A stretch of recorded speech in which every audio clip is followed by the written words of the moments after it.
Tentunya jangankan yang besar, yang kecil saja kita sudah berpikir bahayanya. Ini neraka dikasih makan seperti itu. Dan tatkala kita menikah, seorang suami tidak mau dia masuk neraka, bahkan seorang istri juga tidak mau dia masuk neraka. Dua-duanya pengen mereka selamat di hadapan Allah Subhanahu wa taala. Nah, ini inti kebahagiaannya atau inti daripada menikah. Adapun tujuan-tujuannya adalah untuk mendapatkan keturunan agar mereka bisa bahagia dengan keturunan mereka. Lalu bagaimana agar selamat dunia dan akhirat? Maka suami istri harus memahami tiga ad-dawabit atau dawabit. Jangan, saya tidak menyebutkan tiga, tapi kita akan menyebutkan ad-dawabit. Dawabit itu standar umum. Standar umum dalam menjalankan kehidupan berumah tangga. Standar umum bagi suami ada dua, dan standar umum bagi seorang wanita itu ada tiga. Seorang istri ada tiga. Dan standar umum inilah yang akan menjadikan seseorang bahagia dunia dan akhirat. Maka kita akan membahas tentang bagaimana kehidupan rumah tangga itu agar masing-masing pihak suami istri bisa menjalankan dengan penuh tanggung jawab. Dan ini yang kita inginkan.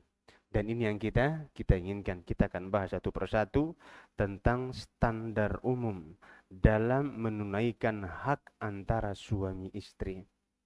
Bagaimana seorang istri bertugas sebagai seorang istri dan bagaimana seorang suami bertugas sebagai seorang suami, yang akhirnya mereka saling memahami apa yang harus diberikan kepada pasangan mereka masing-masing. Yang pertama yang akan kita bahas adalah standar umum atau tugas suami secara garis besar yang harus dia berikan kepada istrinya, atau tanggung jawab suami yang Allah Subhanahu wa taala bebankan di pundaknya agar dia tunaikan kepada istrinya. Maka terdapat dua pembahasan, dua pokok utama atau dua tugas utama bagi seorang suami yang ini tidak boleh antum lupakan. Tidak boleh kita lupakan. Kita akan bahas satu persatu ya. Anggap aja kita belajar di sekolah ini. Ayo maju aja ke sini. Biar semuanya dapat apa namanya? Apa-apa. Silakan. Iya, akhi, mas. Jangan jauh-jauh. Di antara adab menuntut ilmu apa? Dekat dengan tembok. Dekat dengan guru jamaah. Di antara adab menuntut ilmu itu dekat dengan guru. Makanya suatu hari Jibril datang kepada Nabi kita Muhammad sallallahu alaihi wasallam. Apa kata Umar dalam hadis yang panjang? Fa asnada rukbatayhi ila rukbatayhi. Dia menyandarkan kedua lututnya kepada lutut Nabi Muhammad sallallahu alaihi wasallam. Wa wada'a kaffayhi ala fakhidayhi. Kemudian meletakkan kedua tangannya di atas pahanya sendiri. Itu malaikat Jibril. Faqala ya Muhammad akhbirni anil Islam. Sambil berkata, wahai Muhammad, kabarkan kepada aku tentang Islam. Maka tugas suami yang harus dia berikan kepada istrinya ada dua pokok utama. Jika dua pokok utama ini dipegang oleh seorang suami dan diamalkan oleh seorang suami, maka tanggung jawabnya di hadapan Allah Subhanahu wa taala akan menjadi ringan. Namun kedua pokok utama ini dia tidak laksanakan dengan maksimal atau dia tidak berusaha semaksimal mungkin sesuai dengan ala taqatihi, dengan kemampuannya, maka pertanggungjawabannya di hadapan Allah akan semakin berat. Adapun seorang istri, tugasnya yang harus ditunaikan kepada suaminya atas suaminya adalah tiga. Dan tiga masalah utama ini, tiga pokok utama, tiga standar utama ini, jika dia melaksanakan dengan semaksimal mungkin dan dia kerjakan dengan semaksimal mungkin, maka pertanggungjawabannya di hari kiamat akan makin ringan. Namun jika dia abaikan, maka pertanggungjawaban di hadapan Allah Subhanahu wa taala akan semakin berat. Semakin berat. Kita bahas untuk bapak-bapak dulu, untuk para suami. Mudah-mudahan waktu kita cukup, insyaallah. Pembahasan ini sampai selesai baru kita bubar. Kalau belum selesai jangan harap bubar walaupun sampai jam 1 pagi. Walaupun sampai jam 1 pagi, tapi insya Allah kita usahakan mudah-mudahan bisa kita selesaikan, karena memang kalau kita mensyarah satu persatu ini, satu pokok aja bisa memakan waktu setengah jam. Dan kelemahan yang ada pada perempuan ini ada dua, kelemahan fisik dan kelemahan dha'fu fil jasadi atau fil jism, dha'ful jismi wa dha'ful aqli, lemahnya fisiknya dan lemah secara akal. Kalau ada dua orang yang sudah memiliki dua kekurangan ini, maka kita dituntut untuk bersabar dengan kesabaran yang maksimal.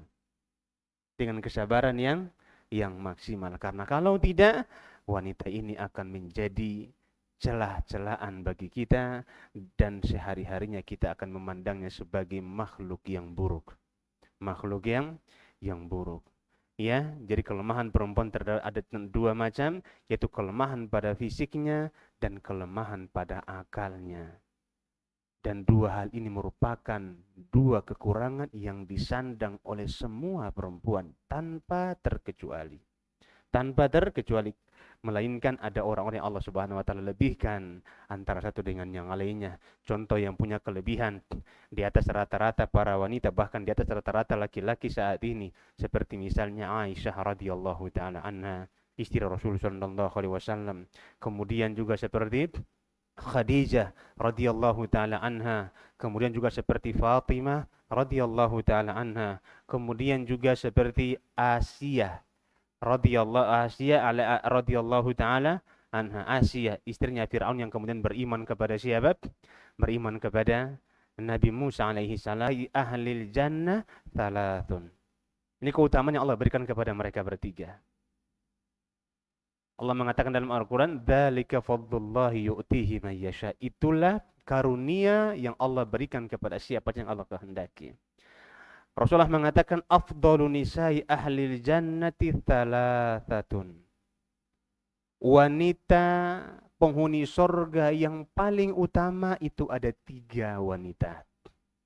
Nanti ibu-ibu kalau ditanya siapa wanita yang paling utama penghuni surga, itu 3 perempuan. 3 wanita. Ingat, 3 wanita ini merupakan keutamaan atau fadilah yang Allah berikan kepada mereka, karunia Allah berikan kepada mereka. Rasulullah mengatakan yang pertama, Khadijah binti Khuwailid. Khadijah binti Khuwailid. Siapa beliau? Istri pertama Rasulullah sallallahu alaihi wasallam, yang mana dari Khadijah lah semua keturunan Nabi berasal. Kecuali yang satunya dari siapa? Maria Al-Qibtiyah yang melahirkan anak namanya Ibrahim, kemudian meninggal dalam keadaan bayi. Namun semua keturunan Nabi itu berasal dari siapa? Khadijah. Karena Khadijah punya 5 anak. Khadijah punya 4 perempuan, 2 laki-laki. Yang laki-laki meninggal ketika masih kecil. Laki-laki siapa namanya? Al-Qasim. Al-Qasim meninggal ketika usia 2 tahun. Kemudian yang kedua Abdullah, ini laki-laki, meninggal ketika masih kecil. Adapun perempuan yang pertama adalah Zainab. Yang paling besar adalah Zainab. Menikah dengan siapa? Abil As bin Rabi. Anak dari bibinya sendiri, itu sepupunya sendiri menikah. Punya anak namanya siapa? Punya anak namanya Umamah. Umamah, anak perempuan namanya Umamah, yang cucu Nabi. Ketika Nabi sedang sholat, Nabi membawanya ketika sholat. Kemudian ketika Nabi sujud, Umamah duduk di pundak Rasulullah SAW. Maka Rasulullah memperlama sujud. Nah, inilah Umamah, anaknya siapa? Zainab. Iya, yang kemudian ketika Umamah ini besar, dinikahi oleh Ali bin Abi Thalib radhiyallahu taala anhu. Kemudian anak beliau yang kedua, yang perempuan yang kedua adalah Ruqayyah. Ruqayyah kemudian menikah dengan siapa? Utsman bin Affan, yang meninggal pada tahun 2 Hijriah pasca terjadinya perang Badar. Setelah meninggal Ruqayyah, maka anak yang ketiga Nabi namanya Ummu Kulthum, perempuan namanya Ummu Kulthum. Menikah dengan siapa? Dengan Utsman bin Affan radhiyallahu taala anhu. Kemudian anak beliau yang keempat perempuan adalah Fatimah radhiyallahu taala anha, dan Fatimah punya 5 anak dari pernikahan dia dengan Ali. Anak pertama adalah Al-Hasan, anak kedua Al-Husain, anak ketiga Muhsin, anak keempat Zainab, dan anak yang kelima Ummu Kulthum. Ya, anak kelima namanya Ummu Kulthum. Zainab dinikahi oleh Umar bin Khattab radhiyallahu taala anhu. Kemudian Zainab dinikahi oleh siapa? Abdullah bin Ja'far bin Abi Thalib. Ya, Abdullah bin Ja'far bin Abi Thalib. Pernikahan antara Ummu Kulsum dengan Umar bin Khattab melahirkan satu anak namanya Zaid, anak laki-laki namanya Zaid. Kemudian pernikahan antara Zainab binti dengan siapa? Abdullah bin Ja'far bin Abi Thalib punya dua anak namanya Aun dan Ali. Ya, Aun dan siapa? Aun dan Ali. Inilah maka wanita terbaik yang pertama adalah siapa? Khadijah. Wanita penghuni surga yang terbaik adalah siapa? Kedua, siapa beliau? Fatimah radhiyallahu taala anha, putri kesayangan Rasulullah sallallahu alaihi wasallam. Dan yang ketiga adalah Asia, istrinya Firaun. Istrinya Firaun yang kemudian dibunuh oleh Firaun. Adapun mereka adalah wanita-wanita yang Allah berikan keutamaan di atas keutamaan, bahkan mungkin bukan mungkin mereka lebih utama, bahkan mereka lebih cerdas daripada para laki-laki zaman saat ini, terutama istri Rasulullah SAW yang banyak meriwayatkan hadis adalah Aisyah radhiyallahu taala anha. Bahas satu-satu. Kemudian yang salah tugas pokok suami dalam memberikan haknya kepada istrinya adalah yang pertama memperhatikan pendidikan agama sang istri. Makanya antum kalau ta'lim bawa istri. Ustadz, anak punya anak 3 kecil-kecil, enggak apa-apa, bawa semua. Bawa semua, nanti rewel mengganggu. Ingat, kalau antum sudah bawa anak ke sini, kemudian anak itu ribut, maka jangan dimarahin, jangan dilarang. Namanya anak-anak itu pasti ribut. Betul enggak? Boleh antum marah kalau bapak ibunya yang ribut. Tapi kalau anak-anak ribut itu hal yang apa? Yang wajar. Betul enggak, Pak? Hal yang wajar. Maka walaupun anak itu, yang penting suara bisa antum dengar. Suara bisa antum dengar daripada antum enggak belajar. Daripada antum tidak belajar. Maka bawa siapa? Bawa keluarga, terutama apabila memang bisa dikondisikan. Bisa dikondisikan. Kemudian juga di rumah kita memberikan pengajaran yang baik kepada mereka. Pengenalan terhadap Allah Subhanahu wa taala. Hal ini dikarenakan Allah Subhanahu wa taala berfirman, "Ya ayyuhalladzina amanu qu anfusakum wa ahlikum nara." Wahai orang-orang yang beriman, peliharalah dirimu dan keluargamu. Dalam ayat ini, Allah Subhanahu wa taala memberikan peringatan kepada para suami. Agar apa? Agar dia memperhatikan urusan keluarganya lebih, urusan agama dan urusan berkaitan akhirat mereka, agama mereka itu lebih daripada hanya sekedar urusan perut mereka. Urusan apa perut? Perut mereka akan kita bahas bagaimana para ulama Amr bin Qais ketika mengomentari ayat ini atau mentafsirkan ayat ini. Kemudian juga Ali radhiyallahu taala anhu. Maka dalam ayat ini Allah Subhanahu wa taala menyuruh kita memperhatikan istri kita, anak dan istri kita untuk apa? Untuk akhirat mereka. Kenapa? Jaga keluargamu, jaga dirimu dan keluargamu dari apa? Api neraka. Ada apa dengan neraka? Kenapa disuruh jaga dari neraka? Wa quduhan nasu wal hijarah. Yang mana bahan bakarnya manusia dan batu. Makin banyak manusia yang masuk, apa kata Allah? Allah ketika bertanya kepada neraka Jahannam, halim talati, apa kata neraka Jahannam? Hal mim mazid.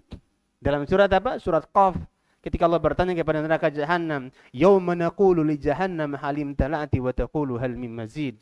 Dan hari ketika kami bertanya kepada neraka Jahannam, wahai neraka Jahannam, apakah engkau sudah penuh? Ini manusia sudah dimasukkan banyak kafir-kafirnya dari zaman Nabi Adam sampai kepada hari kiamat. Itu manusia sudah dimasukkan ke dalam neraka sekian banyak. Berapa triliun manusia dimasukkan ke dalam neraka semuanya. Terus semuanya. Kemudian ditanya oleh Allah Subhanahu wa taala, hal mim mazid? Apakah sudah penuh wahai neraka Jahannam? Halim talati, apakah engkau sudah penuh? Maka neraka Jahannam mengatakan hal mim mazid? Apakah masih ada tambahan wahai Tuhanku? Ada enggak lagi masukin terus kalau masih ada. maka Allah Subhanahu wa taala meletakkan kakinya ke neraka jahanam, kemudian neraka jahanam kepenuhan. Akhirnya dia mengatakan apa? Qotun, qotun. Sudah cukup ya Allah, sudah cukup. Dan bahan bakar adalah manusia dan batu. Makanya dalam surat Al-A'raf ayat 179 atau 97 Allah mengatakan apa? Walaqad dzara'na li jahannam katsiran minal jinni wal ins. Sungguh telah kami ciptakan neraka jahanam sebagai tempat kembali kebanyakan manusia dan jin. Sebagai tempat kembali manusia dan jin. Maka yang paling pokok adalah kita mendidik keluarga kita. Agar apa? Agar dia tahu batasan-batasan auratnya. Mungkin ada yang bertanya, Ustadz, apakah suami berdosa jika maksiat dilakukan oleh istrinya? Apakah suami berdosa jika ada satu maksiat dilakukan oleh sang istri? Jawabannya na'am, iya. Suami berdosa, Masya Allah, afwan ya. Isa saking semangat sampai pena-penanya terbang-terbang. Isa jam berapa? 50. 40. Udah mau habis waktu kita ini. Pulang kita. Iya.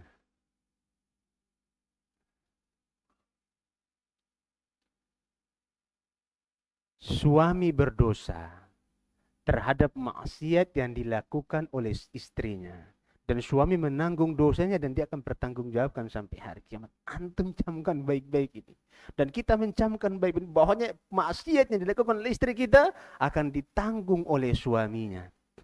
Apabila maksiat itu nampak di kedua pelupuk matanya dan dia tidak mengingkarinya atau bahkan dia membiarkannya, ini bahaya. Maka suami menanggung dosanya. Contoh, kita melihat zaman sekarang di minimnya pendidikan para suami terhadap istri-istri mereka. Mereka kurang memperhatikan pakaian istri ketika istrinya mau keluar.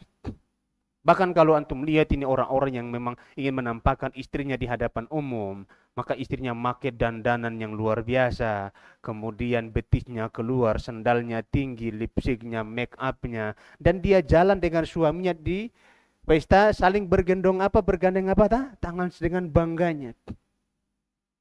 Sementara istrinya melakukan dosa sepanjang jalan dia keluar dari rumahnya sampai dia pulang lagi ke rumahnya, itu dosa semua yang dilakukan oleh istrinya, dan suami menanggung dosa tersebut.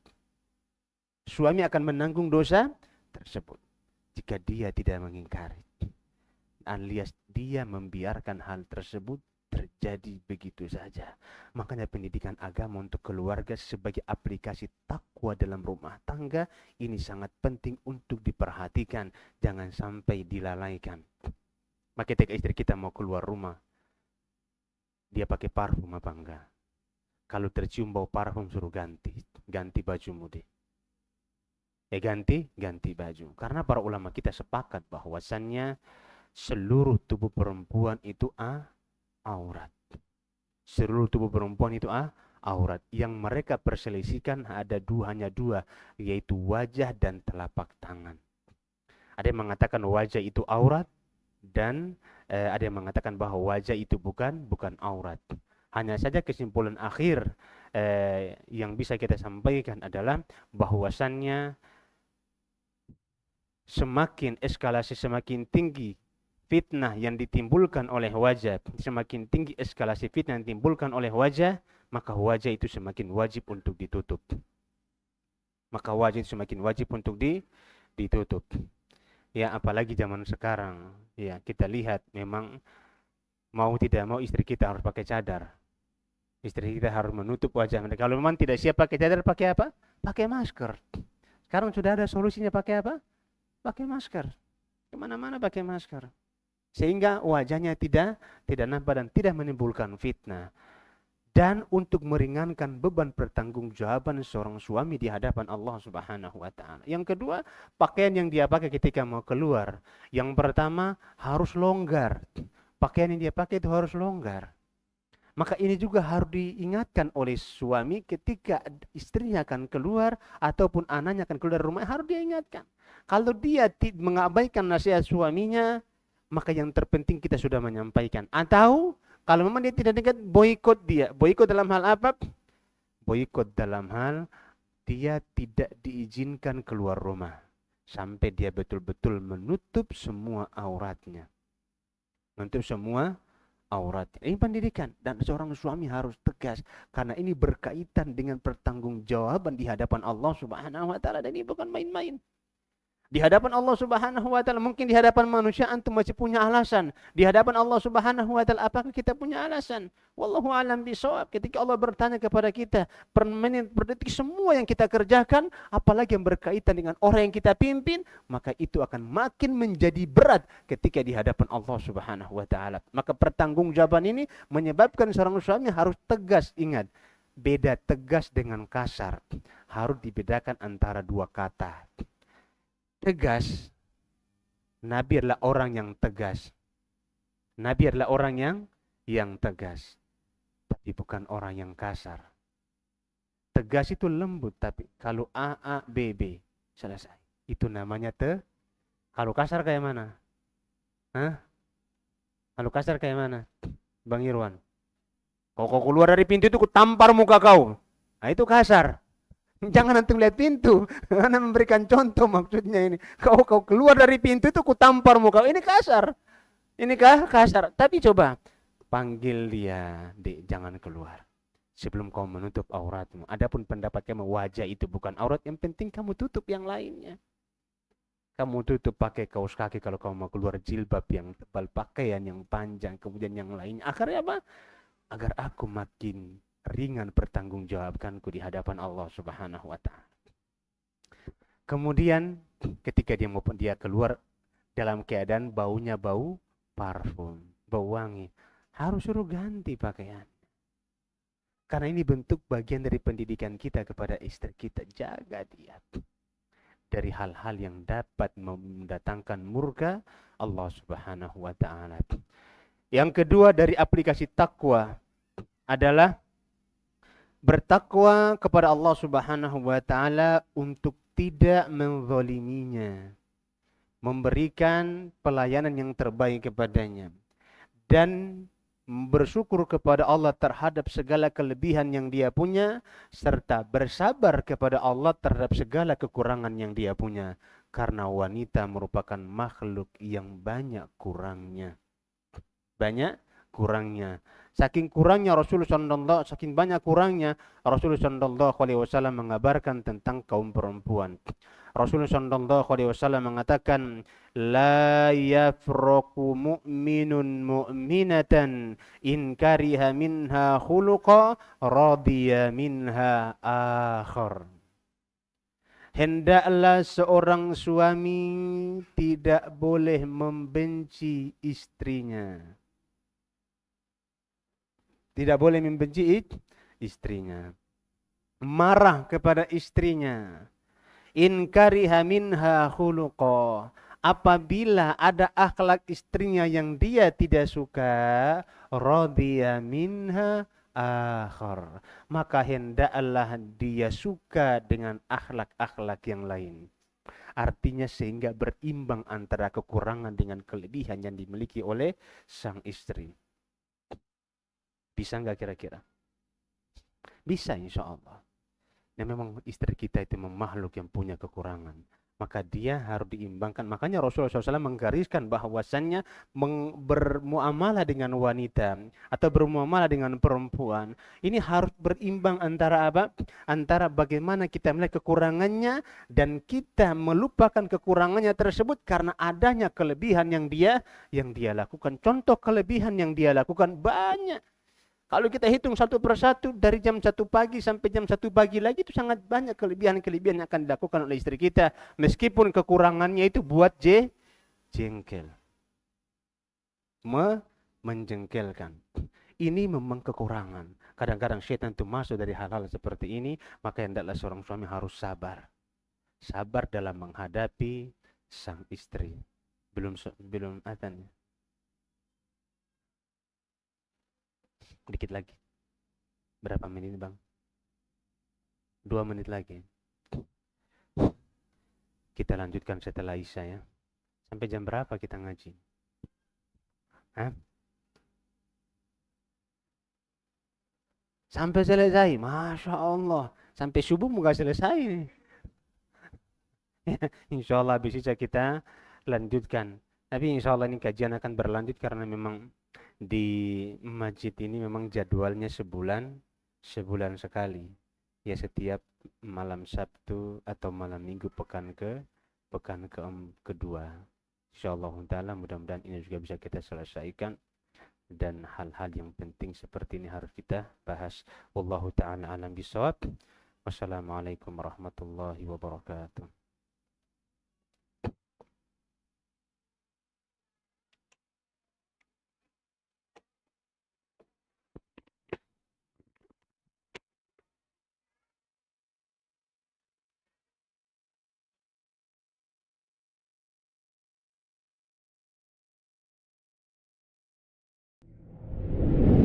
وقل رب زدني علما.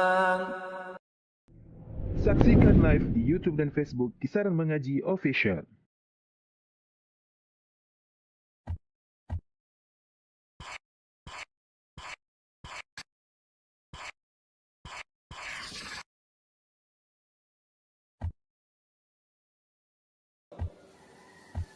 وَمَنْ سَتَرَ مُسْلِمًا سَتَرَهُ اللَّهُ فِي الدُّنْيَا وَتُبِي aib seorang muslim, maka Allah akan menutup aibnya di dunia dan akhirat.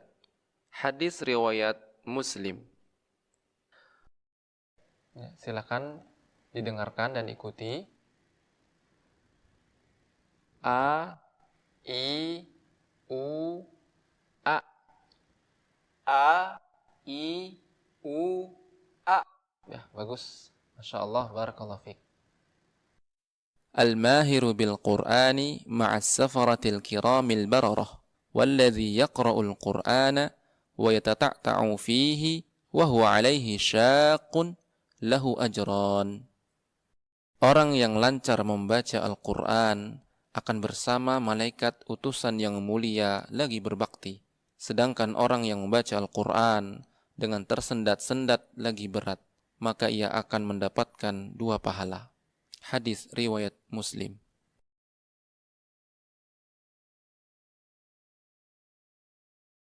Ad-du'a'u huwal ibadah. Doa adalah ibadah. Hadis riwayat Tirmidzi. وَمَنْ سَلَكَ طَرِيقًا يَلْتَمِسُ فِيهِ عِلْمًا Sahhalallahu lahu bihi tariqan ilal jannah. Siapa yang menempuh jalan untuk mencari ilmu, maka Allah akan memudahkan baginya jalan menuju surga. Hadis riwayat Muslim. Mana qasad shadaqatun min malin. Sedekah itu tidaklah mengurangi harta. Hadis riwayat Muslim. Tabassumuka fi wajhi akhika laka shadaqah. Senyummu di hadapan saudaramu sesama muslim bernilai sedekah bagimu. Hadis riwayat Tirmidzi.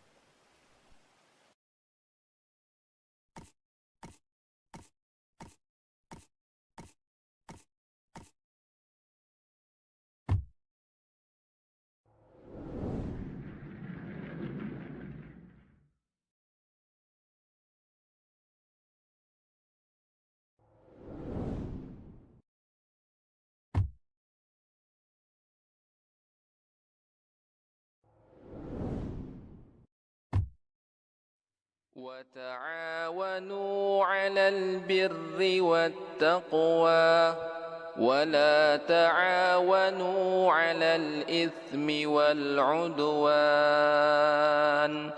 وَاتَّقُوا اللَّهَ إِنَّ اللَّهَ شَدِيدُ الْعِقَابِ. Dan tolong menolonglah kamu dalam mengerjakan kebajikan dan takwa. Dan jangan tolong menolong dalam berbuat dosa dan permusuhan. dan bertakwalah kamu kepada Allah, sungguh Allah sangat berat siksanya. A'udzu billahi minasy syaithanir rajim. Bismillahirrahmanirrahim. Alhamdulillahi rabbil alamin. Ar-Rahmanir Rahim. Maliki yaumiddin.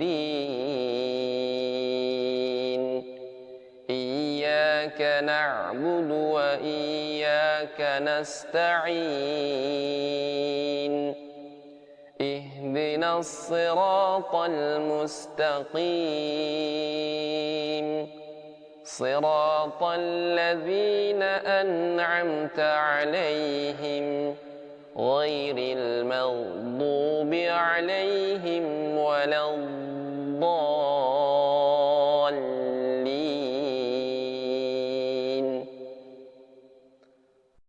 أعوذ بالله من الشيطان الرجيم. شهر رمضان الذي أنزل فيه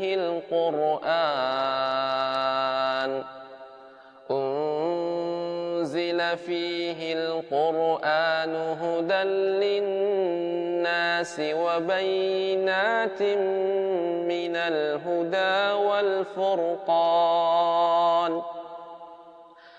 فمن شهد منكم الشهر فليصم ومن كان مريضا أو على سفر فعدة من أيام أخر يريد الله بكم اليسر ولا يريد بكم العسر ولتكملوا العدة ولتكبروا الله على ما هداكم ولعلكم تشكرون. وإذا سألك عبادي عني فإني قريب أجيب دعوة الداع إذا دعان فليستجيبوا لي وليؤمنوا بي لعلهم يرشدون. سبح اسم ربك الأعلى الذي خلق فسوى والذي قدر فهدى والذي أخرج المرعى فجعله غثاء أحوى سنقرئك فلا تنسى إلا ما شاء الله إنه يعلم الجهر وما يخفى ونيسرك لليسرى فذكر إن نفعت الذكرى سيذكر من يخشى ويتجنبها الأشقى الذي يصلى النار الكبرى ثم لا يموت فيها ولا يحيا قد أفلح من تزكى وذكر اسم ربه فصلى بل تؤثرون الحياة الدنيا والآخرة خير وأبقى إن هذا لفي الصحف الأولى صحف إبراهيم وموسى.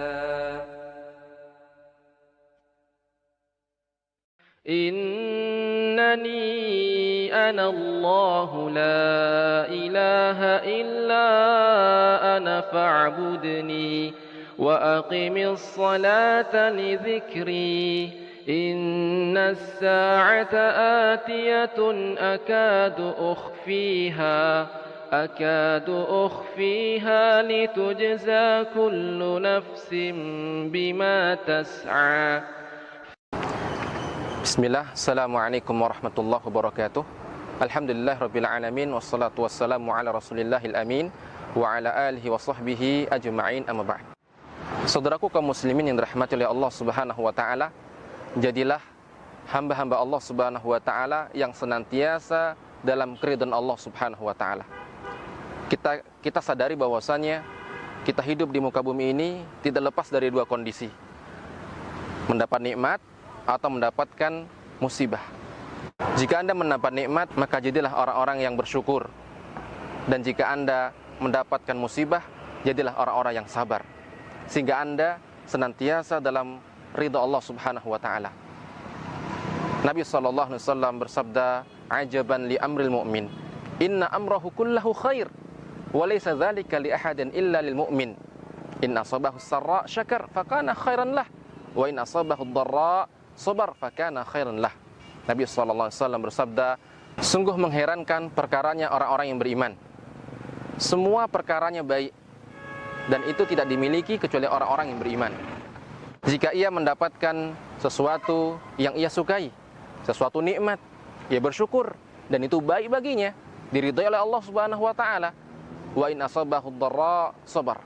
Jika ia ditimpa musibah, ditimpa sesuatu yang tidak ia sukai, ia bersabar, dan itu baik baginya. Sehingga hendaknya kita semua sebagai seorang yang beriman senantiasa dalam keadaan diridhai oleh Allah Subhanahu wa taala. Demikian, wassalamualaikum warahmatullahi wabarakatuh.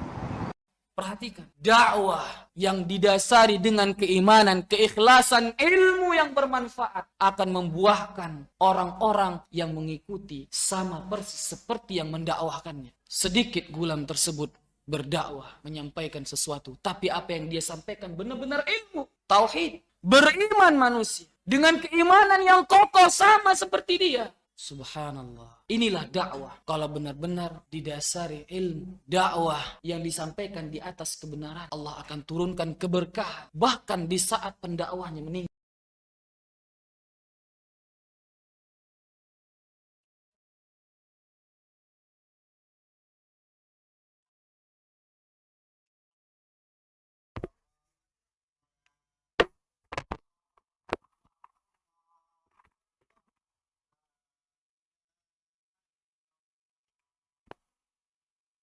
Musufakum mutarasu. Saf dapatkan dan diluruskan.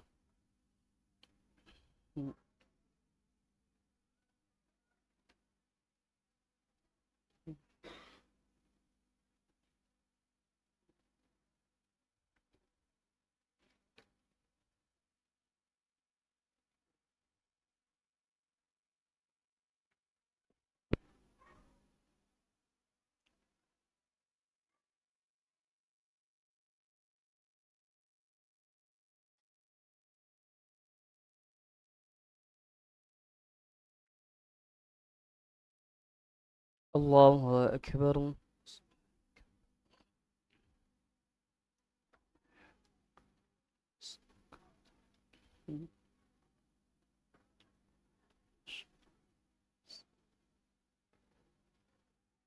Alhamdulillahi Rabbil Alamin,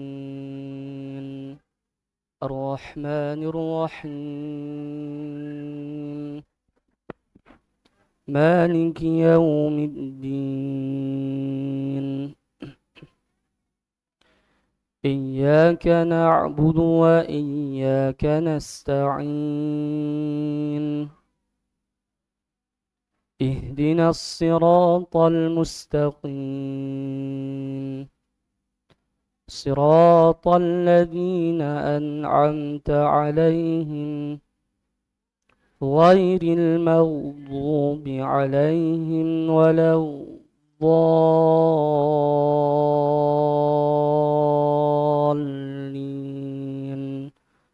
آمين.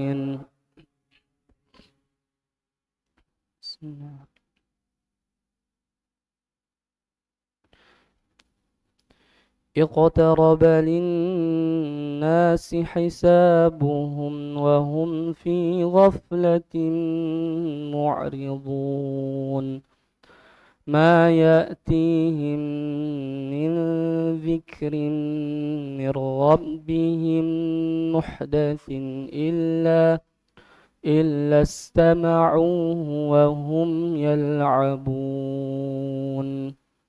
لاهية قلوبهم وأسروا النجوى الذين ظلموا هل هذا إلا بشر مثلكم أفتأتون السحر وأنتم تبصرون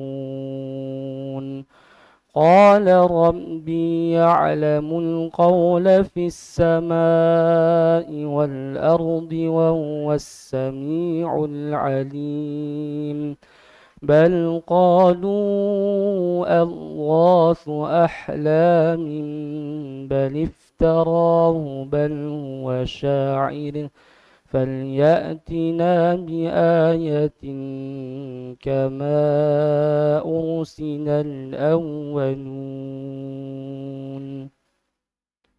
الله أكبر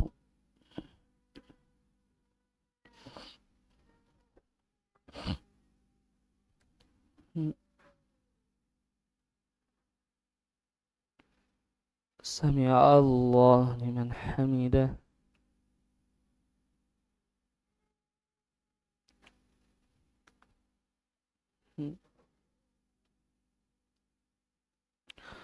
الله أكبر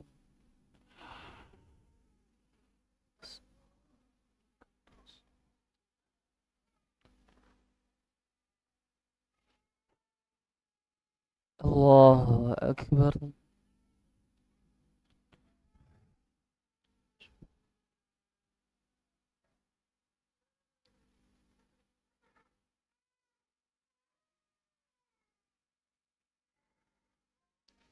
الله أكبر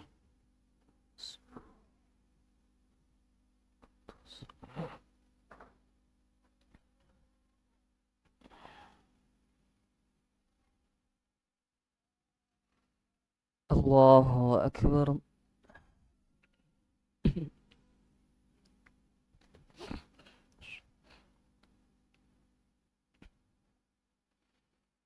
الحمد لله رب العالمين الرحمن الرحيم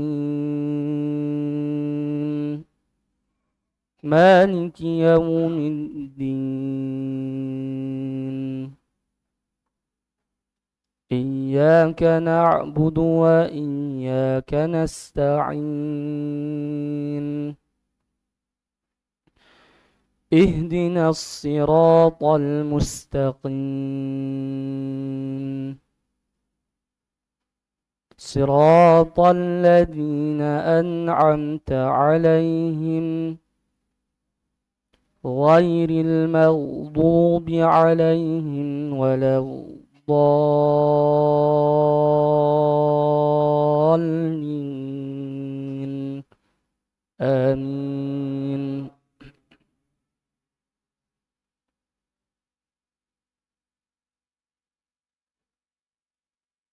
ما آمنت قبلهم من قرية أهلكناها أفهم يؤمنون وما أرسلنا قبلك إلا رجالا نوحي إليهم فاسألوا أهل الذكر إن كنتم لا تعلمون وما جعلناهم جسدا لا يأكلون الطعام وما كانوا خالدين ثم صدقناهم الوعد فأنجيناهم ومن نشاء وأهلكنا المسرفين لقد أنزلنا إليكم كتابا فيه ذكركم أفلا تعقلون الله أكبر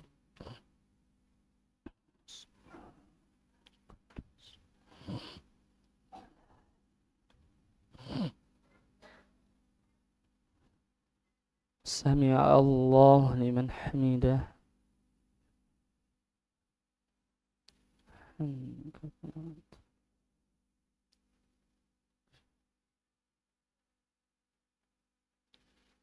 الله أكبر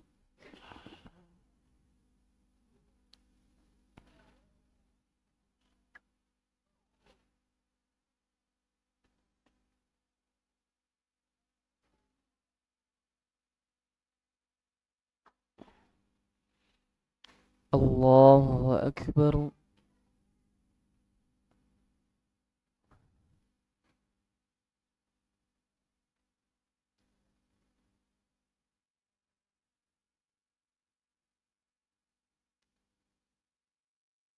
الله أكبر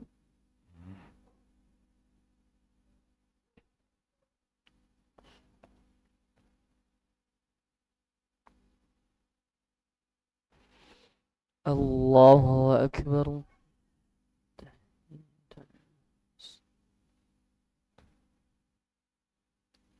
السلام عليك يا نبي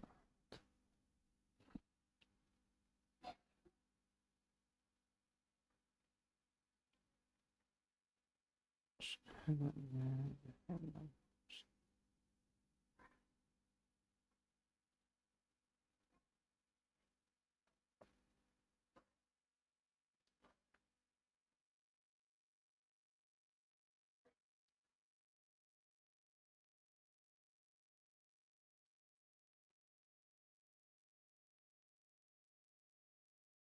الله أكبر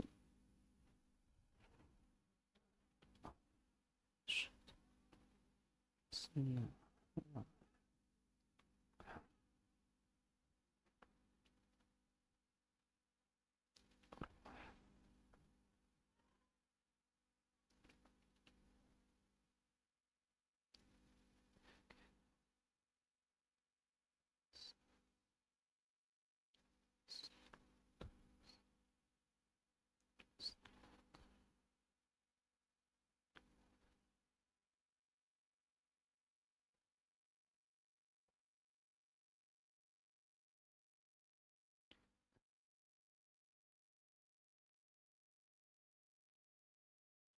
الله أكبر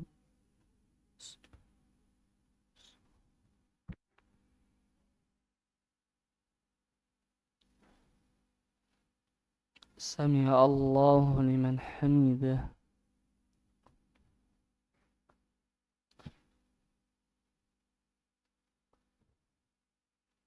الله أكبر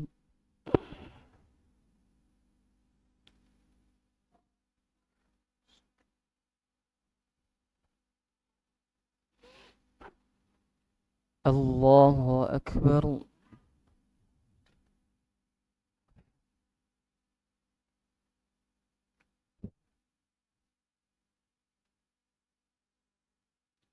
الله أكبر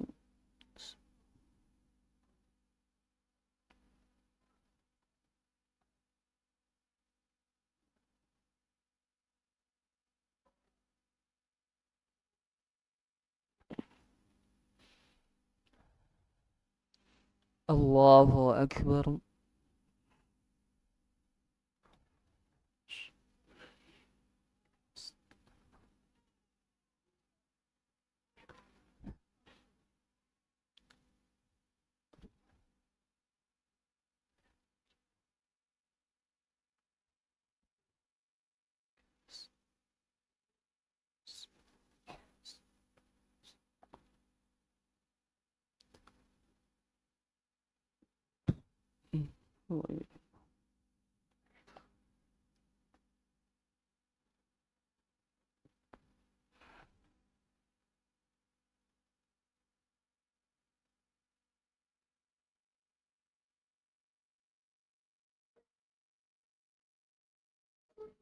الله أكبر.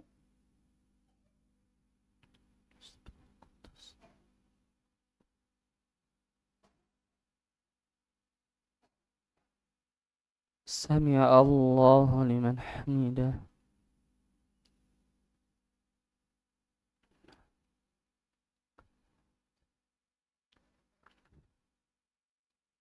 الله أكبر.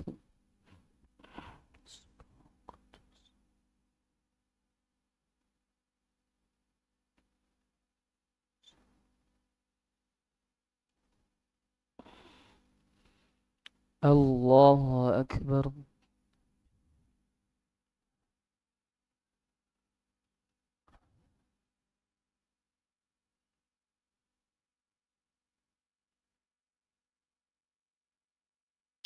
الله أكبر.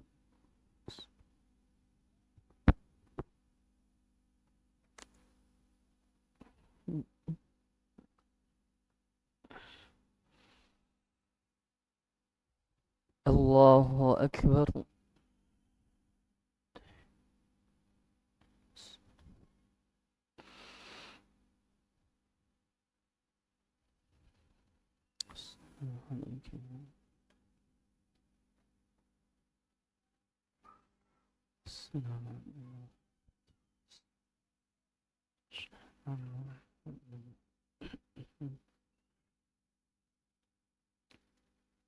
اللهم صل على سيدنا محمد. اللهم بارك.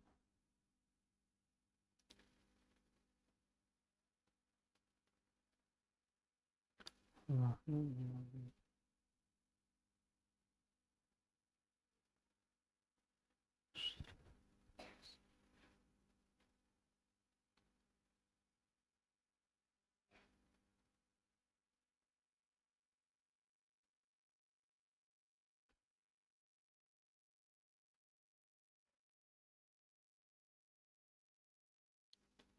السلام عليكم ورحمة الله.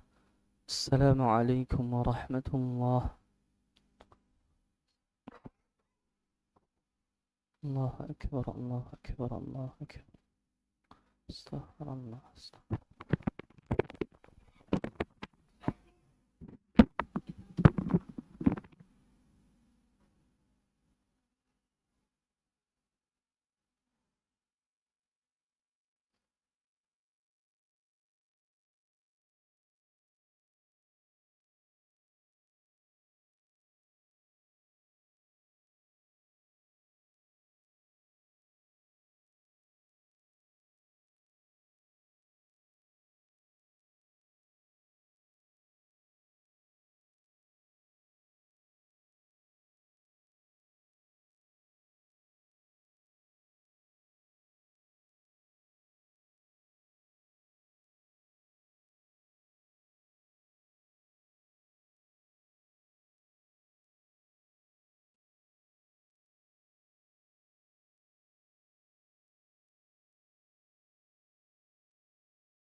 Assalamualaikum warahmatullahi wabarakatuh. Alhamdulillahi wahdah, wassalatu wassalamu ala man la nabiyya ba'dah, wa ala alihi wa ashabihi wa man iqtada, amma ba'du. Para ikhwah dan akhwat yang semoga dirahmati Allah Subhanahu wa taala, kita lanjutkan poin yang pertama untuk standar apa yang harus diberikan oleh seorang suami kepada istrinya, yaitu hendaklah dia bertakwa kepada Allah Subhanahu wa taala dalam atau terhadap urusan istrinya. Dalam hadis yang lain, Rasul sallallahu alaihi wasallam menegaskan tentang tanggung jawab seorang suami terhadap keluarganya di rumahnya. Rasul sallallahu alaihi wasallam mengatakan, kullukum ra'in wa kullukum mas'ulun an ra'iyati. Setiap kalian adalah pemimpin dan setiap kalian akan dimintai pertanggungjawaban terhadap apa yang dia pimpin. Terhadap apa yang dia pimpin. Kemudian yang kedua, dari standar muamalah seorang istri terhadap seorang suami terhadap istrinya, yang kedua adalah ay yudrika dha'faha wa yu'amilaha binaan ala hadhihi al-haqiqati. Kata beliau, kata Syekh Sulaiman Ar-Ruhaili hafizahullahu taala, mengatakan bahwasannya hendaklah seorang suami memahami kelemahan dari istrinya, kelemahan dari sang istri. Wa yu'amilaha binaan ala hadhihi al-haqiqah. Kemudian dia mempergaulinya atau bergaul dengannya atau bermuamalah dengannya sesuai dengan keadaan sang istri, yaitu kelemahannya. Wanita merupakan makhluk yang lemah. Tadi kita telah sampaikan bahwanya kelemahan perempuan dari dua sisi, dari kelemahan fisiknya dan juga kelemahan akalnya. Karena lemah fisik dan lemah akal, oleh karenanya wanita merupakan makhluk yang banyak kurangnya. Banyak kurangnya. Kalau yang namanya banyak kurangnya pasti banyak salahnya. Oleh karenanya seorang suami tatkala bermuamalah atau tatkala menikah, maka dia harus memahami hal ini, bahwasannya makhluk yang sedang dia nikahi merupakan wanita. Ya, dan subhanallah, sebagian orang mengatakan kalau sudah punya istri atau sudah punya anak, Ustadz, kenapa kalau kita punya anak kok repot kali ya? Anak 1, 2, 3 itu repot. Betul atau tidak? Betul atau tidak, Bang? Hah? Belum tahu kenapa? Allahu Akbar kabira. Antum belum nikah? Anak kasih parfum biar cepat nikah. Allah, Masya Allah. Iya. Betul atau tidak? Repot atau tidak punya anak? Ibu-ibu repot apa enggak? Dan ini pertanyaan yang sering ditanyakan kepada kami. Jawabannya satu. Kalau enggak mau repot, enggak usah punya anak. Betul. Kalau antum enggak mau repot, enggak usah punya anak. Cocok enggak Ustaz? Cocok enggak? Cocok kan? Kalau enggak mau repot enggak usah punya anak. Selama antum punya istri itu akan merepotkan. Selama kita punya anak itu akan merepotkan. Dan repotnya mengurus anak ini Masya Allah. Dari sinilah kita tahu bahwasanya memang istri kita merupakan makhluk yang banyak kurangnya. Sehingga Rasulullah SAW senantiasa berwasiat kepada kita semua terkait dengan para wanita. Apa kata Rasulullah SAW dalam beberapa hadisnya? Beliau mengatakan, fattaqullaha fin nisa fa innakunna akhadtumuhunna bi amanillah wastahlaltum furujahunna bi kalimatillah. Bertakwalah kalian kepada Allah Subhanahu wa ta'ala terhadap kaum perempuan, terhadap istri-istri kalian. Fa innakum akhadtumuhunna bi amanillah, karena sesungguhnya kalian mengambil mereka dari wali-wali mereka, dari orang tua mereka itu dengan amanah dari Allah Subhanahu wa ta'ala. Wastahlaltum furujahunna bi kalimatillah, dan kalian menghalalkan kemaluan perempuan tersebut dengan kalimat-kalimat Allah Subhanahu wa ta'ala. Maka hendaklah engkau bertakwa kepada Allah Subhanahu wa ta'ala untuk bertanggung jawab terhadapnya dan memahami segala kekurangannya, serta setelah kau paham kau maafkan itu semuanya. Bayangkan wanita sebelum kita nikahi, jangankan dipegang, dicolek aja nggak boleh, hukumnya haram. Tapi setelah kita menikah dengan kalimat Allah Subhanahu wa ta'ala, maka segala-galanya dibolehkan untuk dilakukan. Maka ini yang harus dipertanggungjawabkan oleh seorang suami tatkala dia menikah. Kemudian Rasulullah SAW juga berwasiat kepada para suami. Beliau mengatakan, istausu bin nisa'i khaira. Hendaklah aku berwasiat kepada kalian agar berbuat baik kepada kaum perempuan. Fa innal mar'ata khuliqat min dila, karena sesungguhnya wanita diciptakan dari tulang rusuk. Wa inna a'waja syai'in fid dilai a'laha, dan sesungguhnya tulang rusuk yang paling bengkok itu tulang rusuk yang paling atas. Fa in dhahabta tuqimuhu kathartahu, apabila engkau berusaha untuk meluruskannya maka dia akan patah. Wa in taraktahu lam yajal a'waja, apabila engkau meninggalkannya maka dia akan senantiasa bengkok. Fastausu bin nisa'i khaira, maka aku berwasiat kepada kalian agar senantiasa berbuat baik kepada kaum perempuan. Muttafaqun alaih. Subhanallah. Dari hadis ini kita bisa mengambil kesimpulan bahwasannya Rasulullah SAW memerintahkan kita untuk berbuat baik kepada siapa? Para wanita, di sisi dengan banyak kekurangan yang dia punya. Tentunya ini akan harus membuang energi yang sangat banyak, harus butuh kesabaran yang tinggi, harus butuh apa lagi? Butuh ekstra dan butuh tenaga. Dan ini hal yang tidak mudah, hal yang tidak mudah. Kenapa demikian? Karena ini merupakan tanggung jawab yang Allah Subhanahu wa ta'ala tanyakan di hari kiamat nanti. Ketika menafsirkan ayat yang kita bacakan tadi, ya ayyuhalladzina amanu qu anfusakum wa ahlikum naram, apa kata Ali radhiyallahu taala anhu? Adibuhum wa allimuhum. Ajarkan mereka ilmu dan ajarkan mereka adab. Kemudian yang lainnya mengatakan, al-mar'atu la tukhasimu zawjaha amama Allah yaumal qiyamah. Sesungguhnya para istri akan menggugat suami-suami mereka di hadapan Allah pada hari kiamat nanti. Wa qalat, wa dia berkata kepada Tuhanku, ya Rabbi hadza zawji, wahai Tuhanku ini suamiku. Ma kana yu'addibuni wa ma kana yu'allimuni. Dia tidak pernah mengajari aku adab, dia tidak pernah mengajari aku ilmu agama. Wa kana ya'tini bi khubzis suq. Dia hanya memberikan aku roti yang dia beli di pasar-pasar. Artinya apa? Yang dia perhatikan hanyalah urusan perut-perut kami saja. Dia tidak memberikan yang lainnya. Maka ini harus hati-hati. Maka jangan harap para suami masuk surga sebelum dia mempertanggungjawabkan siapa? Istrinya. Sebelum dia mempertanggungjawabkan istrinya. Dan ini konsekuensi yang akan kita dapatkan ketika di hari kiamat nanti.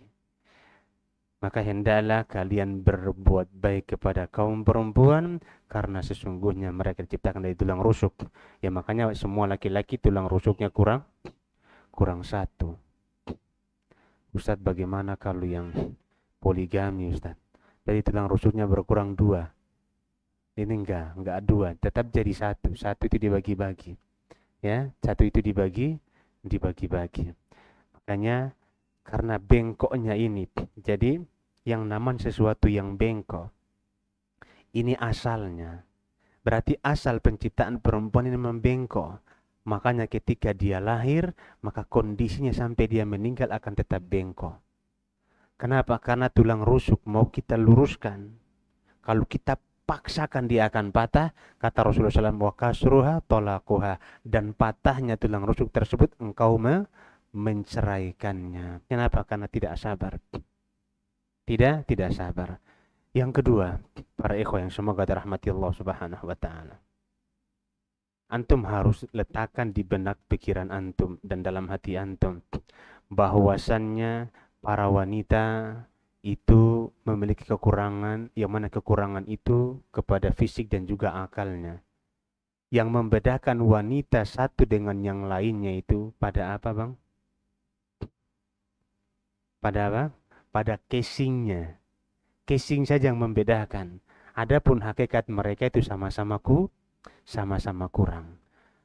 Kadang-kadang seorang suami dia lihat istrinya kekurangan atau apa punya sifat yang terlalu banyak kurang. Dia berangan-angan untuk menceraikan istrinya agar dia bisa menikah dengan wanita yang lebih sempurna. Sama saja.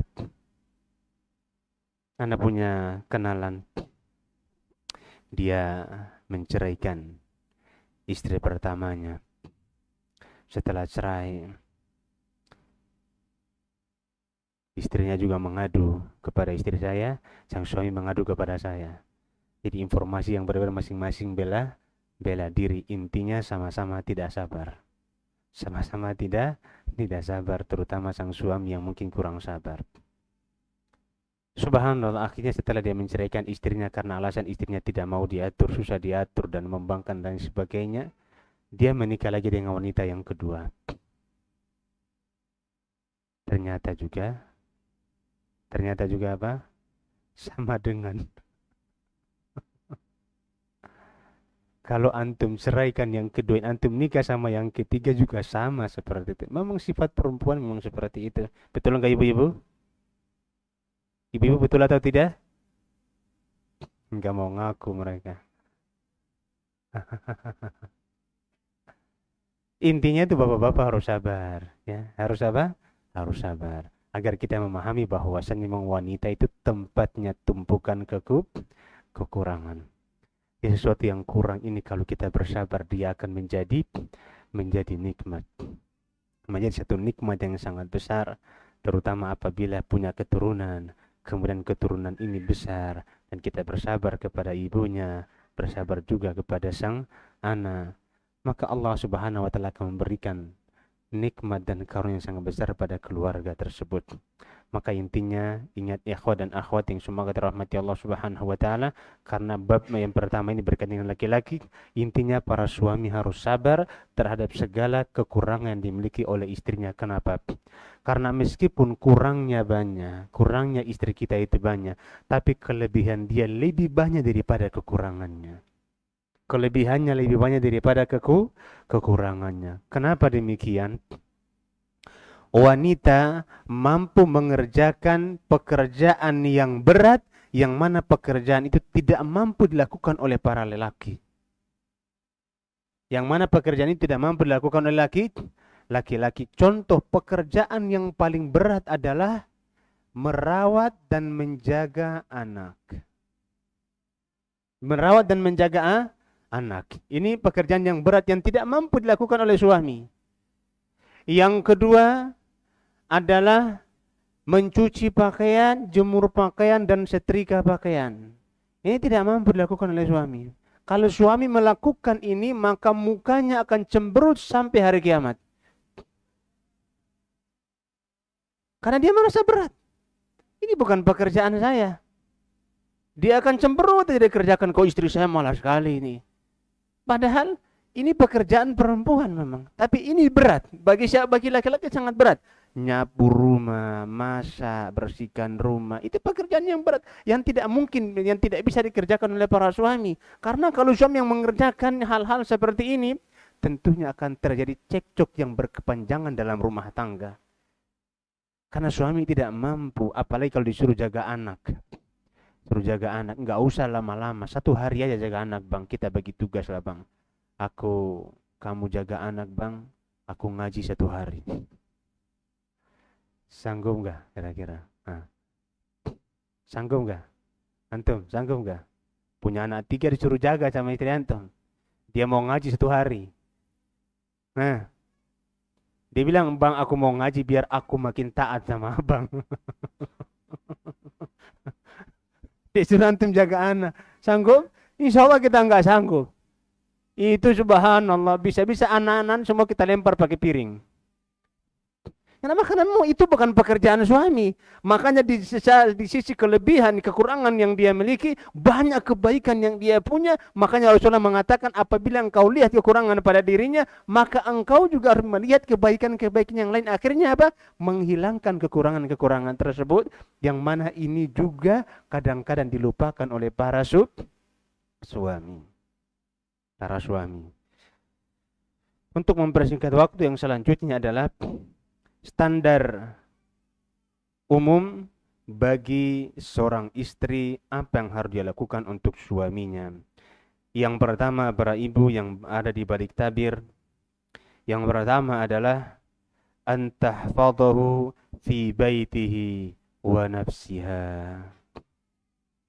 Hendaklah seorang istri menjaga suaminya di rumahnya, dan seorang istri menjaga dirinya sendiri, menjaga kehormatannya.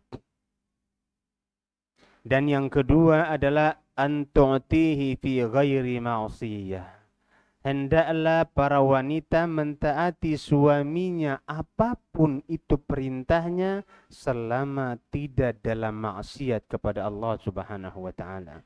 Dan yang ketiga, antahrisa ala ma yasurruhu. Hendaklah para istri harus bersemangat memberikan apa yang menjadikan suaminya bahagia. Ini berat bagi wanita.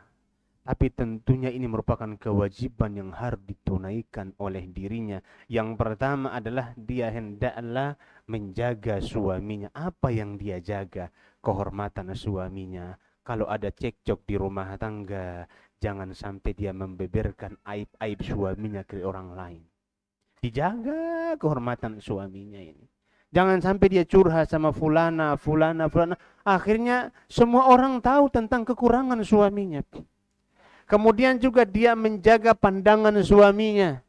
Apabila, makanya suatu hari, ingat kita di luar rumah atau laki-laki yang di luar rumah itu banyak godaannya. Maka ketika suami itu minta untuk berhubungan dengan istrinya, maka hendaklah istri harus menjawab panggilan tersebut. Walaupun dalam keadaan sibuk sekalipun. Kenapa? Karena apa yang dirasakan oleh suami mungkin tidak dirasakan oleh istri. Makanya suatu hari ketika seorang hakim memutuskan dua orang yang bersengketa, begitu dia mau bersidang, dia melihat salah satu terdakwanya adalah wanita. Dia tengok wanita ini cantiknya luar biasa. Maka dia mengatakan sebentar, nanti anak balik. Dia cepat-cepat dia pulang ke rumahnya, dia mendatangi istrinya. Setelah datangi istrinya, udah dia balik lagi, udah anggapnya biasa saja. Kenapa? Karena dia menganggap yang di luar itu sama dengan yang di dalam. Makanya jika istri tidak menjaga suami dengan hal seperti, maka akan membahayakan sang suami. Maka para istri harus memahami hal ini. Yang kadang-kadang istri-istri ini kadang-kadang banyak berkeluh kesah terhadap hal-hal seperti memang itu harus dia berikan. Kenapa? Bahkan Rasulullah mengatakan sampai-sampai kalau seandainya seorang istri sedang berada di tungkunya, maksudnya sedang masak, kemudian diajak oleh suaminya untuk berhubungan, maka hendaklah dia mengiyakan apa yang diminta oleh suaminya, karena ini bukan dari maksiat kepada Allah Subhanahu wa taala. Kemudian seorang istri harus menjaga kehormatannya. Kehormatan wanita itu dijaga. Ingat bapak ibu-ibu ya, sekarang kita hidup di zaman selfie. Di zaman apa? Zaman selfie. Wanita tidak boleh memajang fotonya. Jangankan foto, kukunya pun gak boleh dipajang. Kenapa? Karena itu adalah fitnah yang sangat besar untuk para laki-laki. Akan berbahaya. Jangan pernah mengupdate di status-status ibu-ibu itu aktivitas lagi jalan kemana, foto di post kemana, ke Instagram, ke Facebook, kemana lagi, ke status WhatsApp. Jangan, ini perkara-perkara yang makin menjadikan beratnya hisab kita di hadapan Allah Subhanahu wa taala. Jangan.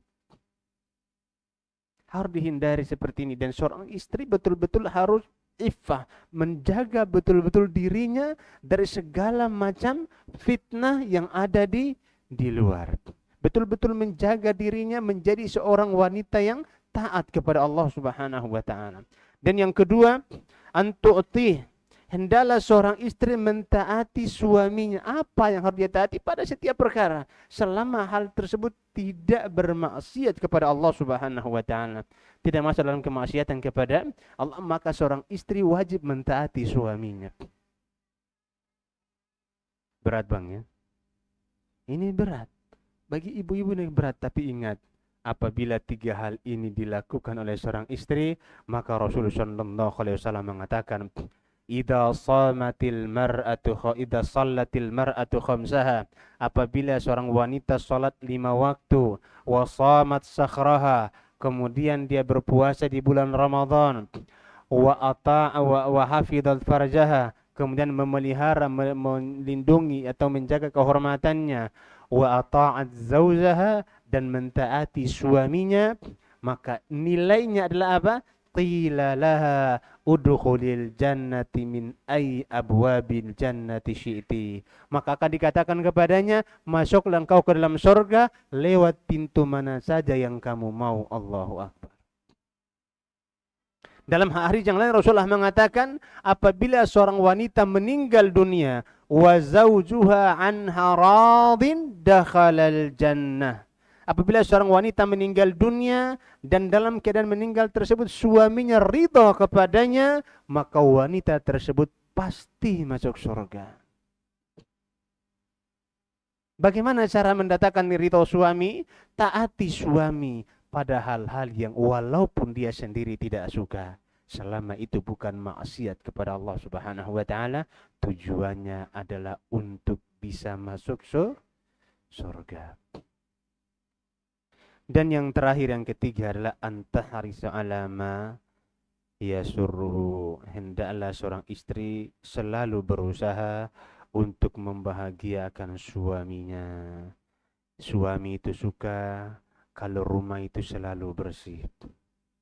Maka apa yang dilakukan oleh istri? Selalu bersihkan rumah. Suami itu suka kalau seandainya pakaiannya itu dicuci, kemudian disetrika dengan rapi. Maka yang harus dilakukan oleh istri, maka dia harus mensetrika apa? Cuci pakaian suaminya dan mensetrika. Zaman sekarang ini memang para istri kita tidak seperti memang di zaman Siti Nurbaya atau Siti Julaiha. Betul. Anak jalan di sebuah tempat di Medan itu jalan, tiba-tiba ada pamflet besar yang kalau kita baca geleng-geleng kepala. Pamflet itu bertulisan, budayakan malas mencuci agar Anda melondri pakaian. Jadi istri-istri kita itu memang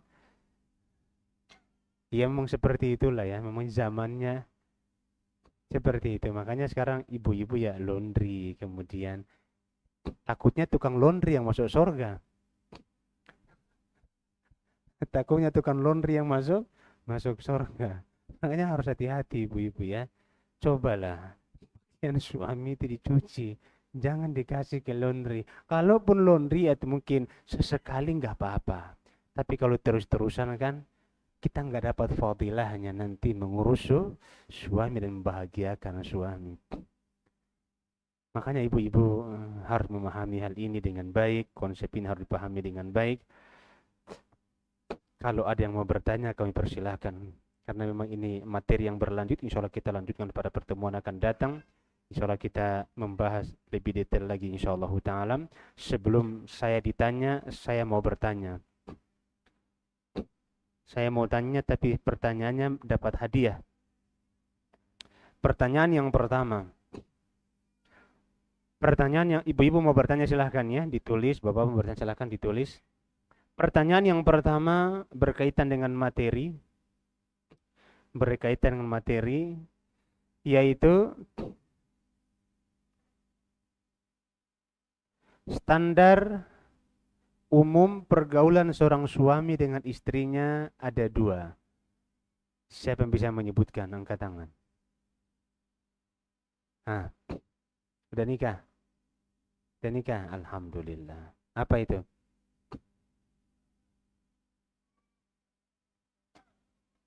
Bertakwa kepada Allah Subhanahu wa taala.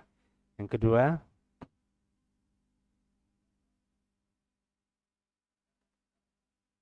Masya Allah, barakallahu fiik. Udah dapat parfum belum? Belum, Masya Allah. Antum mau parfum apa buku? Atau dua-duanya? Buku, silakan.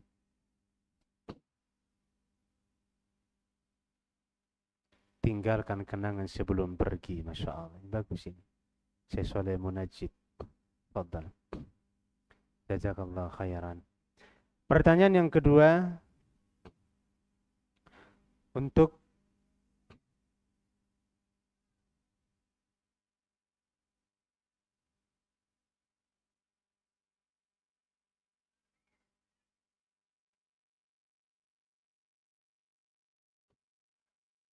standar pergaulan seorang istri dengan suaminya itu ada 3. Saya menyebutkan, angkat tangan. Mana? Ya, silakan Bang.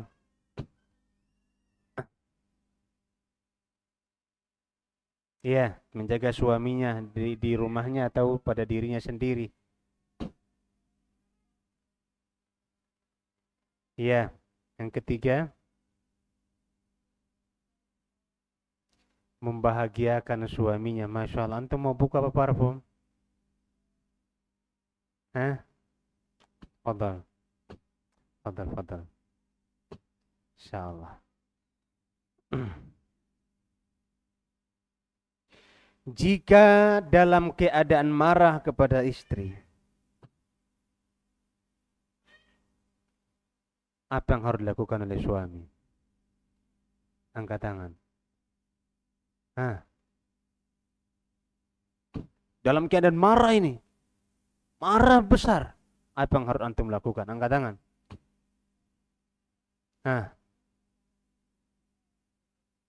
Dia melihat kelebihan istrinya, Masya Allah, barakallahu fiik. Jawaban yang kedua.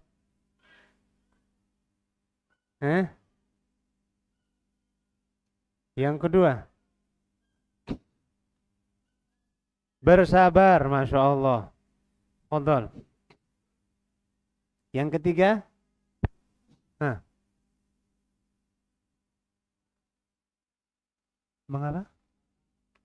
mengalah, Masya Allah. Dan nikah belum?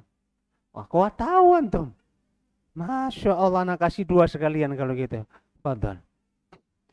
Nanti antum kalau nikah mengalah ya. Masya Allah, barakallahu fiik. Ya. Kita jawab pertanyaan yang ada.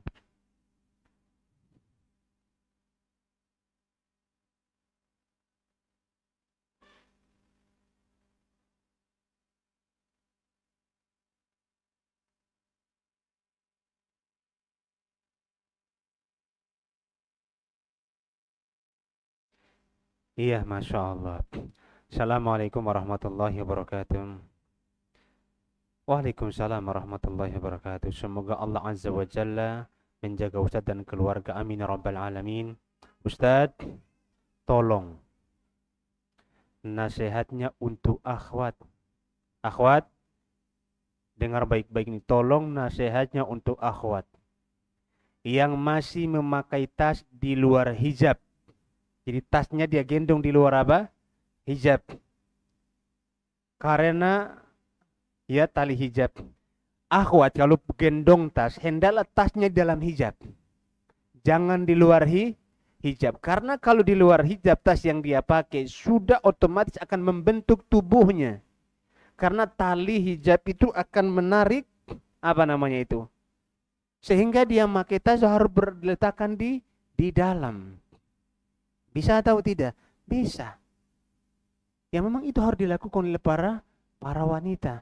Jangan sampai gara-gara hal itu akhirnya menimbulkan fitnah bagi kaum laki-laki yang kemudian sepanjang dia jalan pakai tas dia berdosa. Dia berdosa. Dan ini juga kadang-kadang para akhwat enggak sadar. Maka ini kita ingatkan para akhwat, untuk berhati-hati menggendong tas. Menggendong tas yang diletakkan di mana di luar, terutama tas yang apa? Pakai dua tali yang digendong di belakang. Maka ini hendaklah dihindari oleh para wanita karena hal tersebut dapat menyebabkan terbentuknya tubuh wanita. Wallahu taala alam bisawab.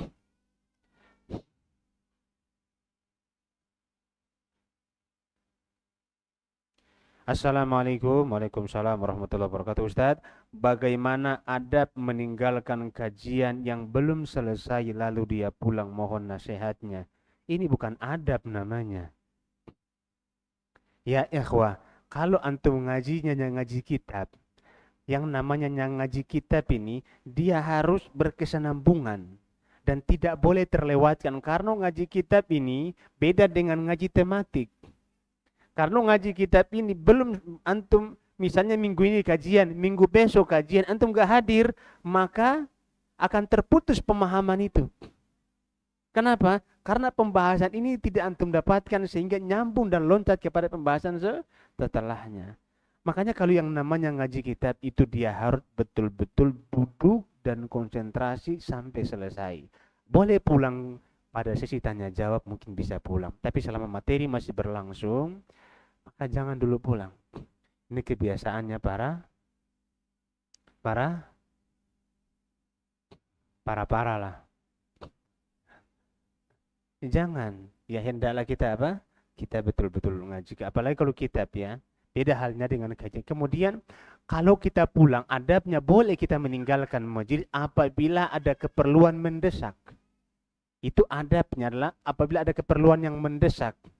Entah itu keperluan mendesak di rumah atau di telepon ibu atau di telepon ayah untuk pulang atau istri nelpon karena ada keperluan-keperluan mendesak, maka tidak masalah antum pulang. Atau antuna pulang, tidak masalah. Kenapa? Ada keperluan yang mendesak. Tapi karena bosan atau malas, ini jangan ditahan. Kenapa? Karena duduknya seorang di majelis ilmu saja, duduk dia majelis ilmu, paham gak paham, udah dapat pahala. Antum umrah ini misalnya, kemudian ada kajian bahasa Arab di kajian menggunakan bahasa Arab di Masjid Nabawi atau Masjid Haram, antum duduk nggak paham ini, tapi antum dengar udah dapat pahala, udah dapat pahala. Itulah fadilah dari menuntut ilmu. Maka ini jangan sampai terlewatkan dari kita semuanya. Wallahu taala alam bisawab.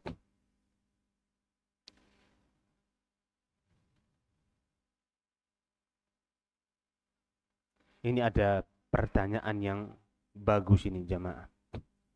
Assalamualaikum Ustaz. Waalaikumsalam warahmatullahi wabarakatuh. Mau tanya, ketika seorang anak yang sudah diingatkan dan dinasehati untuk tidak pacaran dan mengenal laki-laki yang jauh dari sunnah dan malah memilih menikah dengan laki-laki yang jauh dari sunnah, apakah orang tua berdosa dan akan bertanggung jawab kelak? Iya. Orang tua menanggung dosanya. Kenapa? Kenapa? Kenapa orang tua berdosa jamaah?